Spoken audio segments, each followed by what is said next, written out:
ఎందుకంటే మొన్న చూసినాం నరేందర్ రెడ్డి గారి కేసులో, లగచర్ల కేసులో సంఘటనలో లేని మనిషి, సంఘటన జరిగినప్పుడు లేని మనిషి, కేవలం ఒక కల్పిత ఆధారాలతోన ఆయన తీసుకొని పోయి 30 రోజుల పాటు జైల్లో ఉంచినారు.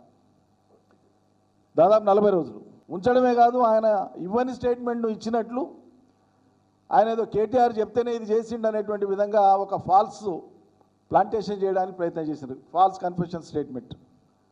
మళ్ళీ ఆయన మ్యాజిస్ట్రేట్ ముందు పోయి ఆయన మ్యాజిస్ట్రేట్ ముందు ప్రొడ్యూస్ చేసినప్పుడు, అందుకోసమే చట్టంలో ఏముందంటే రక్షణ, పెద్ద రక్షణ. ఎవరు పోలీస్ కస్టడీలో ఉన్నప్పుడు వారికి ఏ రకమైన అసౌకర్యం కలిగినా, మానసికంగా, శారీరకంగా, ఇతరత్ర ఏమి అసౌకర్యం కలిగినా పోలీస్ కస్టడీలో ఉన్న సమయంలో మ్యాజిస్ట్రేట్ ముందు ప్రొడ్యూస్ చేసినప్పుడు అటువంటి ముద్దాయి తన యొక్క విషయాన్ని కోర్టుకు విన్నవించుకుంటే అది రికార్డ్ చేస్తారు మ్యాజిస్ట్రేట్. మ్యాండేటరీ ప్రొవిజన్ ఉంది. ముద్దాయి అడగకపోయి, చెప్పకపోయినా, నోరు విప్పకపోయినా పోలీసుల భయానికి మ్యాజిస్ట్రేట్ అడుగుతాడు, అడగాలి. ప్రొసీజర్ అది.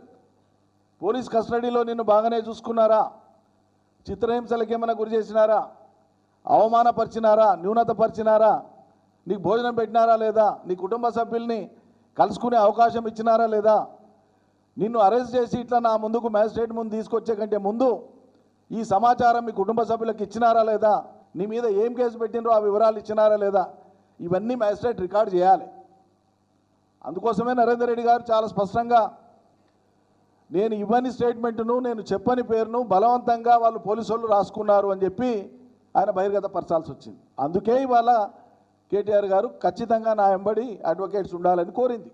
విచారణకు సంపూర్ణంగా సహకరిస్తాం.